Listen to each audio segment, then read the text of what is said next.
Kasih karunia dan damai sejahtera dari Tuhan Allah Bapa kita dan dari anaknya Tuhan Yesus Kristus menyertai kamu sampai selamanya.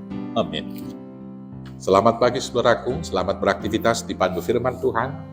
Dari Kejadian 1 ayat 3 demikian firman Tuhan. Berfirmanlah Allah, jadilah terang, lalu terang itu jadi. Demikianlah firman Tuhan. Bapak Ibu Saudaraku yang terkasih, kita sebagai umat percaya bersyukur karena terang Tuhan telah memandu kehidupan kita. Terang itu kita sambut dengan sukacita karena Dia menyisihkan kegelapan yang menakutkan. Terang itu membuat semuanya kelihatan, melihat yang baik dan yang buruk. Kita dapat melihat keindahan dan kita juga dapat melihat arah tujuan hidup kita. Terang itu kita sambut juga dengan sukacita karena dalam terang itu ada harapan yang baru. Maka karena itulah kita memulai aktivitas hidup yang baru setiap datang terang itu. Saudara-saudaraku yang terkasih, terang yang sesungguhnya itu adalah Yesus Kristus. Di dalam Yohanes 8 ayat 12, Tuhan Yesus berkata demikian. Maka Yesus berkata pula kepada orang banyak, katanya, Akulah terang dunia. Barang siapa mengikut aku, ia tidak akan berjalan dalam kegelapan, melainkan ia mempunyai terang hidup. Dengan terang Yesus, saudara-saudaraku, kita akan diambil dan dibawa kepada terangnya yang ajaib, sehingga kita tidak ketakutan dalam kehidupan ini lagi. Saudaraku, orang yang percaya kepada Tuhan Yesus, dia akan melihat jauh bahwa kebutuhan hidupnya sudah ditanggung oleh Tuhan. Maka ketakutan akan jaminan hidup, ketakutan akan kebutuhan hidup, dan ketakutan juga akan masa depan tentunya tidak akan ada lagi bagi orang yang sudah hidup di dalam terang Yesus Kristus. Orang yang ketakutan akan apa yang dia makan dan minum besok, orang yang ketakutan akan hari besok dan masa depannya, adalah orang yang dikuasai oleh kegelapan hatinya, yang tidak dapat melihat jalan kehidupan yang telah diberikan dan yang telah sudah kita terima daripada Yesus Kristus. Kemudian, orang yang sudah di dalam Yesus Kristus akan melihat dan dapat membedakan mana yang baik dan mana yang buruk. Saudara-saudaraku yang terkasih dalam Yesus Kristus, orang yang dikuasai kegelapan, dia akan hidup membabi buta. Dia akan melihat segala hal sama saja. Sepanjang itu, boleh dibenarkan bersama oleh masyarakat di sekitarnya.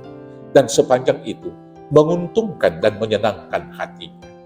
Maka hal-hal buruk, kebohongan, dan juga penipuan, itu sah-sah saja bagi mereka, karena itu dianggap sebagai satu hikmat dan kebijakan dunia. Hal itu bisa saja terjadi dalam hal politik dan dalam hal kehidupan keseharian. Karena itu orang yang sudah di dalam terang Yesus Kristus harus mau meninggalkan kegelapan yang demikian. Karena kita sudah tahu mana yang baik dan mana yang buruk. Kita tahu berbohong adalah salah. Kita tahu menipu adalah salah. Kita tahu berzina adalah salah. Kita tahu membunuh adalah salah. Maka dengan terang Kristus kita harus meninggalkan semuanya itu. Saudaraku yang terkasih dalam Yesus, orang yang sudah dipandu terang Kristus dalam kehidupan akan dapat melihat segala keindahan dan kebaikan dalam kehidupan ini. Sehingga orang yang dapat melihat berkat, melihat kebaikan, melihat keindahan-keindahan hidup, hidupnya akan bersukacita dan penuh pengucapan syukur. Karena dia melihat setiap matahari terbit, selalu ada sukacita dan keindahan di sana. Tetapi orang yang dikuasai hatinya oleh kegelapan akan melihat suram dalam kehidupan ini. Semuanya salah, semuanya serba membuat menderita, semuanya serba menyebalkan, semuanya serba menjengkelkan. Dan tidak ada sukacita bagi dia, karena sepanjang hidupnya dia akan bersungut-sungut dan menggerutu. Sepanjang hidupnya dia akan mengeluh dan senantiasa berduka cita. Saudara-saudaraku yang terkasih, kita yang sudah dipandu terang firman Tuhan akan melihat dan mampu menghitung berkat Tuhan, sehingga kita kagum oleh semua kasih-Nya dan bersukacita memuji-muji memuliakan nama Tuhan. Demikian juga orang yang telah dipandu terang hidup, yaitu Kristus Yesus, tahu arah tujuan hidup yang akan ditempuh. Kita tahu hidup kita di dunia hanya sementara saja. Kita berjalan di sini adalah sebuah yaitu transformasi hanya sementara untuk melewati tujuan akhir kita, yaitu Yerusalem yang baru. Orang yang mengetahui tujuan hidupnya, dia akan berjalan dengan pasti dipandu oleh terang itu, sehingga tidak tersesat dan tidak kelelahan. Berbanding terbalik, orang yang dikuasai kegelapan hatinya, dia akan berputar-putar dalam hidup buruk di dunia ini. Dia akan kelelahan dan tersesat, dan pada akhirnya akan mati sia-sia. Tapi orang yang dipandu firman Tuhan, dia akan sampai kepada tujuan akhir dan kebahagiaan yang sempurna.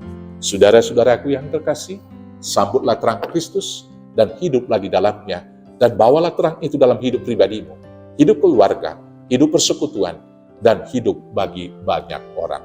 Selamat membawa terang, selamat hidup dalam terang Yesus. Tuhan Yesus memberkati. Amin. Kita bersatu dalam doa. Terima kasih Bapa atas terang yang telah Tuhan beri kepada kami, yaitu Yesus Kristus, yang telah menunjukkan hal yang baik dan buruk bagi kami, dan juga yang telah membukakan mata kami melihat berkat dan juga semua keindahan yang Tuhan sediakan bagi kami, yang memandu kami dalam hidup menuju tujuan akhir hidup kami, yaitu Yerusalem yang baru dan surga yang kekal. Maka biarlah terang itu diam di dalam kami, dan kami diam di dalamnya, sehingga kami juga menjadi pembawa terang dalam hidup keluarga, persekutuan di gereja, dan bagi banyak orang. Mampukan kami melakukannya hanya dengan pimpinan Tuhan Yesus Kristus, Tuhan Juru Selamat kami yang hidup. Amin. Selamat membawa terang. Tuhan Yesus memberkati. Horas, horas, horas.